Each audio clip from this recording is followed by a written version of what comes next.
Bom dia! Tudo bem com vocês? Esse vídeo é para o YouTube, tá?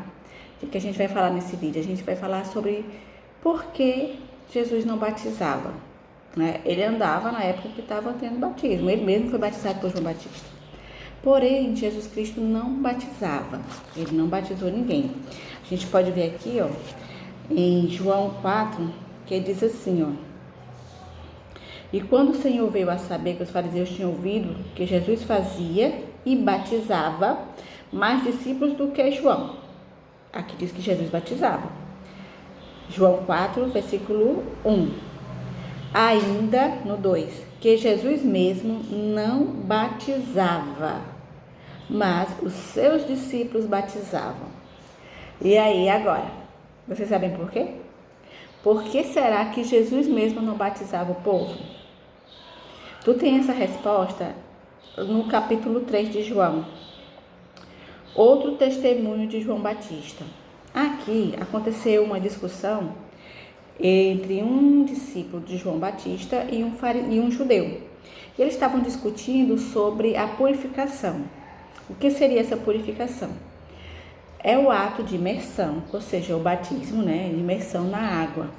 E essa purificação tem que acontecer em águas naturais, por exemplo, de uma corrente de água de um rio, do mar.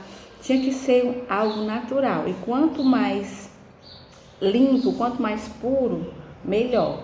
Geralmente eles pegam a água da chuva, tá? Então assim, pega a água da chuva, junta toda aquela água e faz a imersão, que seria a purificação. Eles trabalhavam essa purificação em mulheres que tinham menstruado, terminava a menstruação, se purificava para poder se apresentar, né, perante a sociedade, a comunidade judaica. E também quando elas tinham filhos, também tinha que ocorrer essa purificação. E os homens se purificavam para entrar no templo, né, nas festas da Páscoa. Então eles têm todo esse cuidado. Mas isso é coisa de homem, eu, você, né?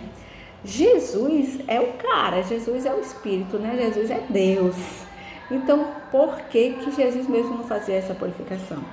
Aí, quando eles vieram, esses dois discípulos, o de João e o rapaz judeu, ele falou assim: houve então uma questão entre os discípulos de João e um judeu, acerca da purificação. Isso é no capítulo 3, versículo 25, tá? Agora 26. E foram ter com João e disseram-lhe: Rabi, aquele que estava contigo, além do Jordão, do qual tu deste testemunho, ei-lo batizando, e todos vão ter com ele. Ele estava dizendo, né, que João batizou Jesus. João falou e deu um testemunho sobre Jesus na hora do batismo. E agora todo mundo estava indo atrás de Jesus. O discípulo disse: se era o João que estava fazendo a purificação, o ato, né, o símbolo religioso da purificação, e o povo estava indo agora atrás de Jesus, que o próprio João tinha feito a purificação, como que funciona isso? Como é que isso podia acontecer? Por que isso estava acontecendo? Isso era o questionamento do discípulo com o judeu. Aí João responde, gente, que coisa mais linda. João respondeu e disse: o homem não pode receber coisa alguma se lhe não for dada do céu. João está se referindo sobre a purificação. Nós não nos purificamos por conta de um mergulho na água da chuva, da fonte que seja mais limpa e insípida do mundo. A gente fazendo esse mergulho, a gente não fica purificado da alma e do espírito da sua mente. Isso não acontece, tá? Isso como é que a gente fala? É um costume que a gente cria, a nossa cultura, né? É coisa do homem, coisa nossa que a gente cria, é hábitos. João continua. Então, o homem não pode receber coisa alguma se não for dada do céu. Ele está se referindo à purificação verdadeira. Vós mesmo me sois testemunhas de que disse: eu não sou o Cristo, mas sou enviado diante dele. Ele veio antes de Jesus, né? Está escrito no Antigo Testamento: aquele que anda no deserto, anuncia e prepara a vereda para o Cristo, né? Para o Messias. Então João era essa criatura, mas ele não era Jesus, claro.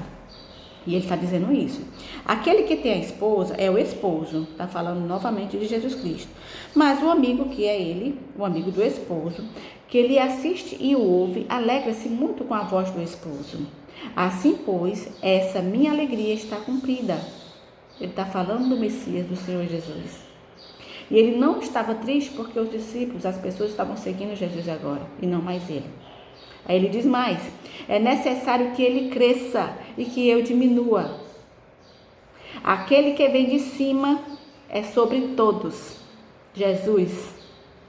Aquele que vem da terra é da terra e fala da terra. Ele está falando dele. João é um homem, como eu e como você, nascido da relação entre homem e mulher. Então João pregava que vinha um Messias e que o povo devia se arrepender e se purificar para receber Jesus, porque isso era um ato judaico. Você tinha que se purificar para poder entrar no templo. Então você tinha que estar purificado para poder começar a ouvir a linda mensagem da cruz, a linda mensagem da obra consumada da cruz que era feita por Jesus. Por isso, João pregava no deserto o Senhor Jesus e ele falava na purificação, mesmo sem você estar entrando verdadeiramente no templo judeu ou você está indo para uma festa, porque ele estava se referindo ao Cristo. Então, o batismo que João batizava era em purificação simbólica para esperar o Senhor Jesus. A nova aliança, né? O novo evangelho, o evangelho de Cristo, da salvação através da obra consumada da cruz.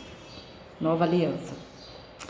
É necessário que ele cresça e que eu diminua, porque aquele que vem de cima é sobre todos, Jesus. Aquele que vem da terra é da terra e fala da terra, João Batista.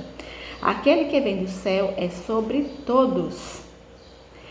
No 32, e aquilo que ele viu, quem viu Jesus e ouviu, isso testifica, e ninguém aceita o seu testemunho. João Batista estava falando para o seu discípulo e para um judeu, tá? Jesus veio e ele ouviu de Deus, ele viu de Deus e ele veio falar e fazer o que ele viu e ouviu aqui na terra. Porém, o povo não aceitou o testemunho dele, né? O povo judeu, a gente sabe disso. Ninguém se converteu ao evangelho até que Jesus ressuscitasse, tá? Ninguém. Aí os apóstolos também não, nenhum deles. Jesus, o tempo que andou com eles, lutava com eles contra a religião e contra a falta de fé, a incredulidade, tá? Aí no 33 o João fala, porque ele estava falando, instruído pelo Espírito de Deus. Aquele que aceitou o seu testemunho, esse confirmou que Deus é verdadeiro. Então, aquele que aceitou, então ele aceitou depois, nós e os judeus, depois da ressurreição de Cristo, aceitamos de verdade o seu testemunho, tá? E a gente entendeu e viu que Deus realmente é verdadeiro. Que até hoje o povo não tem fé, né? Não acredita em Deus, fica procurando desculpa, conversa, história, estudando, querendo provar que Deus é Deus. Vamos terminar que também é lindo. Porque aquele que Deus enviou fala as palavras de Deus, pois não lhe dá Deus o Espírito por medida. Deus não deu nada pouco para Jesus. O Pai ama o Filho e todas as coisas entregou nas suas mãos. Todas. Aquele que crê no Filho tem a vida eterna. Mas aquele que não crê no Filho não verá a vida. Mas, olha o mas. Esse mais aqui é demais. Mas a ira de Deus sobre ele permanece. Manuela, e Deus é irado, Deus não é amor? Deus é amor, por isso ele nos deu Jesus. Ele nos deu uma condição que a gente escolher, nos arrepender e mudar a nossa vida. Através de crer em Cristo, de crer que ele realmente é Filho de Deus e veio ao mundo para tirar o pecado. A condenação, ou seja, a ira de Deus, que aconteceu lá no Jardim do Éden. Negada lá desobedeceu, Deus ficou chateado, botou todo mundo para fora. E aí aconteceu toda essa bagaça que nós mesmos fizemos nossa escolha para que isso acontecesse. Então a ira de Deus é a nossa condenação na morte, tá? E só permanece nela quem quer, porque Deus não volta atrás do que ele fez. Deus não volta atrás. Deus não volta atrás. Ele é Deus. Então nós é que temos que fazer a escolha de crer ou não crer, de seguir ou de não seguir, de obedecer ou de não obedecer. A escolha é sua, irmão.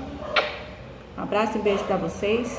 Fiquem com Deus, meditem nessa palavra. É João 3 e João 4, tá?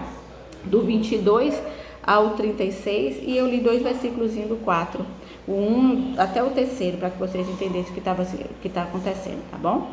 Um abraço no coração de vocês, fiquem com Deus. Se gostou, aperta o like de gostei. Se não gostou, aperta o dislike. E se contribuiu alguma coisa para a tua vida e tu quer ajudar alguém, compartilha.